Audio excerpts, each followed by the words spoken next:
Tense का मतलब क्या होता है? टाइम होता है। भले आज जो चल रहा है वो भी टाइम ही समय चल रहा है, वर्तमान समय है। तो टेंस का मतलब ऐसे इतना भारी नहीं लेना है कि टेंस का मतलब भी टाइम क्या है। तो प्रत्येक जो सेंटेंस होगा तो इसी टेंस के आधार पर बनता है, ठीक है। अगर चेंज हो गई तो ये वाक्य का भाग भी अलग हो जाएगा। वर्ब चेंज होते ही वाक्य सीधा पास्ट का है तो प्रेजेंट में चला जाएगा, प्रेजेंट का है तो फ्यूचर में चला जाएगा। जैसे हिंदी में आता है अपने टेंस 3 प्रकार के होंगे, सीधी सी बात है। प्रेजेंट टेंस सबके 3 पार्ट होंगे। डायरेक्ट में शुरू करते हैं प्रेजेंट टेंस, ठीक है। प्रेजेंट टेंस का पहला जो भाग होगा वो होगा प्रेजेंट सिंपल टेंस। कौन सा होगा?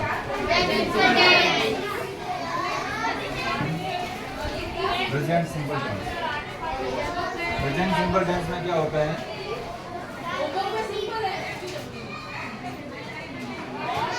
सामान्य वर्तमान काल जिसको बोलेंगे, सामान्य वर्तमान काल। इसमें बहुत सारे जो सेंटेंस है इसी में बने।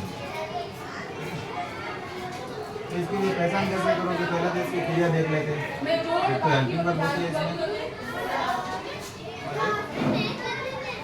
मेन वर्ब होती है। हेल्पिंग वर्ब होती है और मेन वर्ब होती है। हेल्पिंग वर्ब कौन सी होती है? डू, डज, नॉट और तो बाद में आएंगे। और जो मेन वर्ब में आएगी खाली वर्ब की फर्स्ट फॉर्म, क्रिया की पहले फॉर्म आएगी।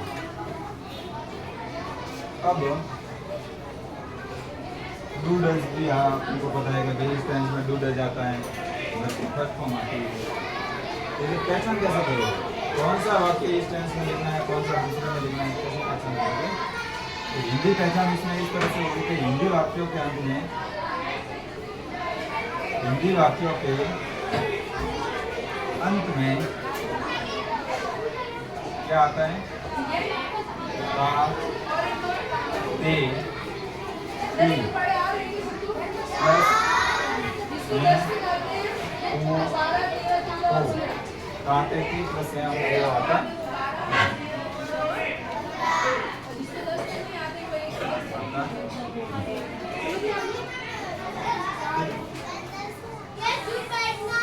इंग्लिश में इसकी पहचान कैसे होगी?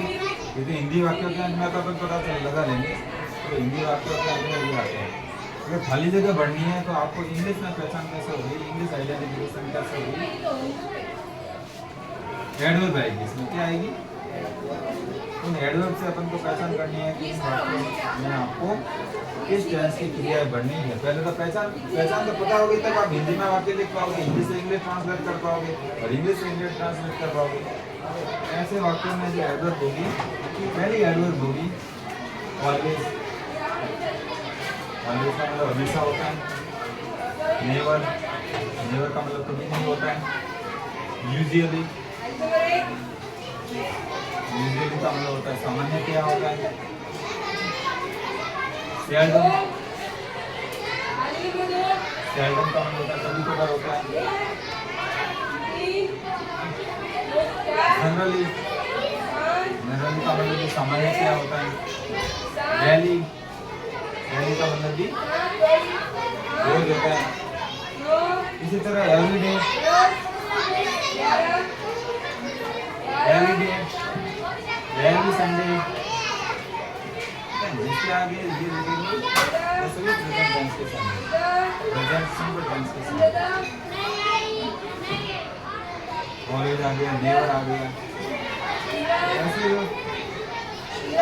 ये जो भी इनको बोलेंगे अपन क्या बोलेंगे? एडवर्ब बोलेंगे। एडवर्ब किसको बोलते हैं हिंदी में बताओ? एवरी मंडे, कुछ भी हो, एवरी मंथ हो, एवरी ईयर हो, कुछ भी हो।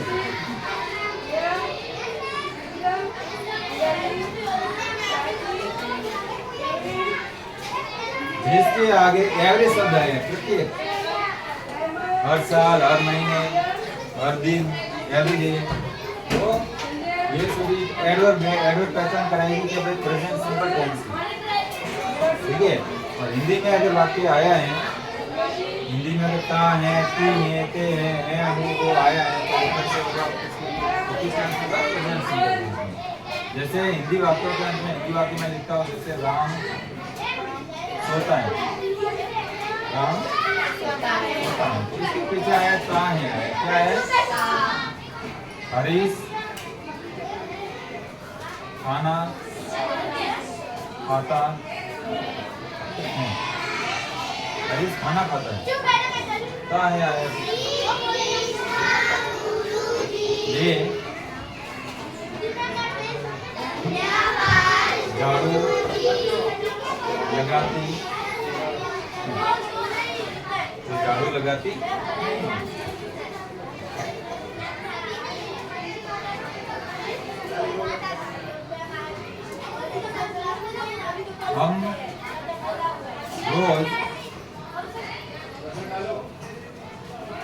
हम रोज खेलने जाते हैं। इसमें दो क्रिया है, वो भी मैं आपको आगे बताऊंगा कि भाई इसको बोलते हैं इन्फिनिटिव वर्ब। इन्फिनिटिव वर्ब उसको बोलेंगे जिसके ऊपर ना टेंस का प्रभाव पड़ता है, ना एडवर्ब का, प्रीपोजिशन का, किसी का भी, ना प्लूरल सिंगुलर नंबर किसी का भी इस पर फर्क नहीं पड़ता है। इसमें एक तो क्रिया है जाते हैं, तो मेन वर्ब तो है जाते हैं, जो जैसे लास्ट वाले होते हैं वो मेन वर्ब है, ये कहते हैं इन्फिनिटिव वर्ब। ऐसे अगर ता है, ती है, आता है तो कैसे शब्द हो जाएंगे, तो कैसे सेंटेंस हो जाएंगे, प्रेजेंट सिंपल टेंस। और ज्यादातर वाक्य इसी टेंस में होगा।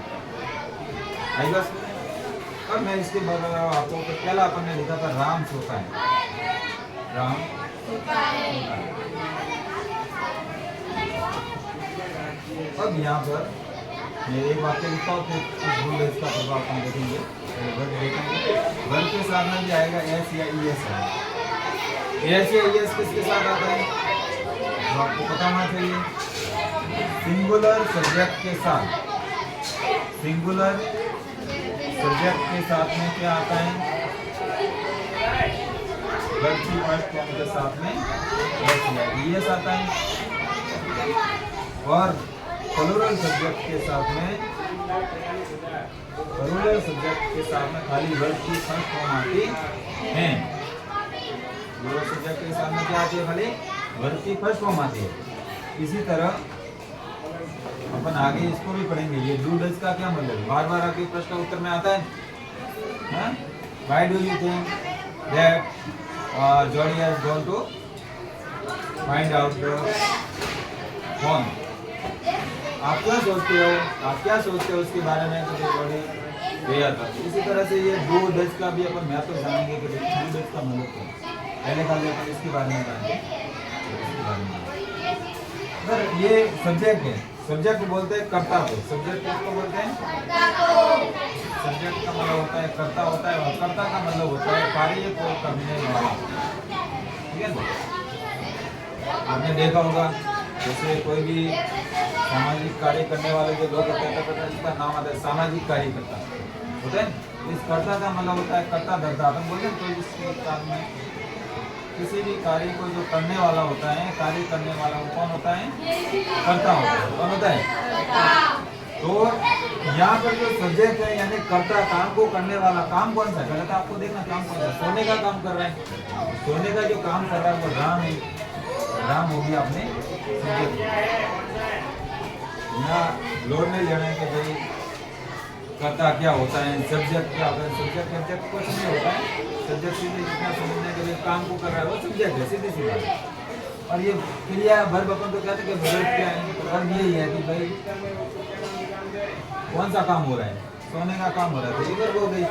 अब यहाँ पर सोता है, सोता तो है, ये तो वाक्य के अनुसार आया है, लेकिन इसकी क्रिया अलग होती है। आपको पता है, आपने देखा क्रिया के पीछे नाम आता है, हर क्रिया के पीछे क्या आता है, हाँ आपने देखा है। जैसे खेलना, जाना, पढ़ना, सबके पीछे ना आता है, वो सब क्रिया। तो यहाँ पर क्रिया कौन सी हो जाएगी, स्लिप। क्रिया कौन सी है, क्रिया कौन सी है? तो राम स्लिप, वापस स्लिपिंग स्लिपिंग करेगा गधा, बीच में नहीं बोलना है। राम स्लिप, स्लिप के साथ में क्या आ जाएगा? यस। क्यों आएगा? क्योंकि राम को कितना एक है, सिंगुलर है। अब आपने देखा था हरीश खाना खाता है, क्या खाता है? हरीश खाना खाता है। खाने का काम कौन कर रहा है? करता कौन है? कार्य को करने वाला हरीश है। खाना क्रिया है, खाना क्रिया के लिए कौन सा वर्ड आता है? वर्ड कौन सी होगी? ईट। क्या होता है?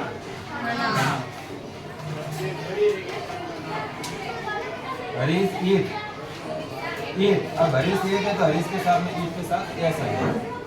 यहाँ बहुत सारे तो यहाँ खाली जो क्रिया है वो की वो क्रिया रहेगी। ऐसा आ गया क्योंकि यहाँ पर करता एक क्वेश्चन है। क्या खाता है? हरीश ईट्स फूड, भोजन खाता है। आप कह सकते हो हरीश भोजन करता है, कुछ भी हो। नेक्स्ट आया था वे झाड़ू लगाती है। वे बहुत सारी लड़कियों की बात होगी यहाँ पर। लड़कियाँ किस तरह से इसका मतलब नहीं आपको। वे के लिए प्रोनाउन क्या आएगा?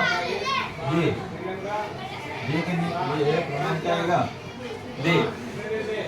दे। झाड़ू लगाना ये पूरी एक क्रिया,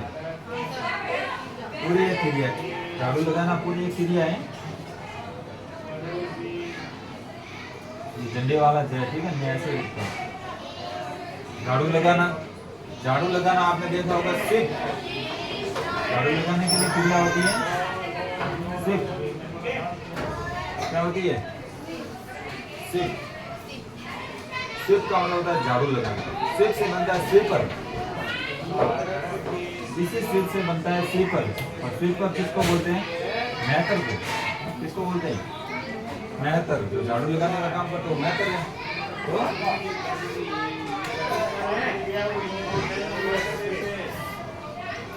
स्वीपर, दे स्वीप। क्या करती है? दे स्वीप। ये झाड़ू लगाती है। खत्म हो गई पूरी। इसके आगे एस में लगेगा तो अभी करता है सब्जेक्ट है वो कौन सा है? प्लूरल है। देख क्या है? प्लूरल है, बहुवचन है। आएगा सुनने। अब ये इंफिनिटिव वर्ब है, इसको भी अपन एक बार एक नजर में देख लेते हैं। हम रोज खेलने जाते हैं तो जाते कौन है? करता कौन है? हम है। हम के लिए क्या प्लूरल होता है? We go. हम जाते हैं। हमेशा कोई भी वाक्य शुरू करते हुए सबसे पहले सब्जेक्ट लिखना है, फिर सबसे लास्ट नाम है। जाते हैं, अगर पता नहीं चल जाएगा तो क्रिया कौन से? जाते हैं। जाते हैं कि नहीं क्या आएगा? गो आएगा। गो के साथ में ऐसे एस नहीं आएगा क्योंकि वी कितने? वी बहुवचन होता है।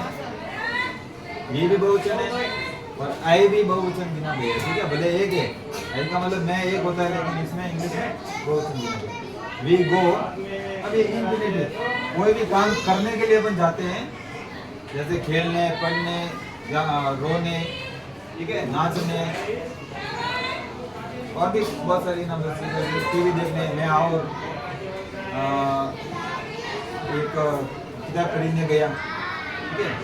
पहले तो जो क्रिया है खरीदने वाली, तो वो सभी जो क्रिया होगी वो इंफिनिटिव वर्ब होगी, जिसका जिस उद्देश्य के लिए जाते हैं। इसका इंफिनिटिव का यूज क्या होता है? उद्देश्य के लिए हम जाते हैं। क्या जाते हैं? उद्देश्य क्या अपना खेलना है। इसके आगे आपको इंफिनिटिव वर्ब के आगे टू लगाना पड़ेगा। क्या लगाना पड़ेगा? Infinitive verb. इंफिनिटिव वर्ब में टू प्लस वर्ब की फर्स्ट फॉर्म है, ठीक है। तो टू लगाया तो क्या करना चाहते हैं? खेलने। खेलने के लिए क्या वर्ड आएगा? प्ले। अब कब जाते हैं? डेली। तो ये डेली वर्ड आएगा जो लास्ट में आएगा। में इस तरह से वाक्य को अपन आगे बढ़ाएंगे। अब ये सभी एफर्मेटिव सेंटेंस है। एक तो अपन को इस तरह से पता चल गया कि भाई हिंदी वाक्यों के अंत में ऐसे ताते ती आते सबको पता चल गया, इसके ये एफर्मेटिव सेंटेंस। अब अगर आपको नई वाला वाक्य बनाना है, नेगेटिव सेंटेंस बनाना है इसी टेंस में, तो साथ साथ पढ़ते जाते हैं। नेगेटिव सेंटेंस बनाना है तो इसकी जो फॉर्मूला होगा subject plus do does plus not plus verb की first form plus verb. Formula का आपको सब जगह लगभग मिल जाएंगे लेकिन इसको समझना है पहले। अब देखो ये जो डू आएगा वो प्लूरल के साथ में आएगा। कहाँ आएगा? डू आएगा प्लूरल के साथ में और डज आएगा सिंगुलर के साथ में। डज कहाँ आएगा? डज आएगा सिंगुलर के साथ। अब पूरा वाला बताओ मैं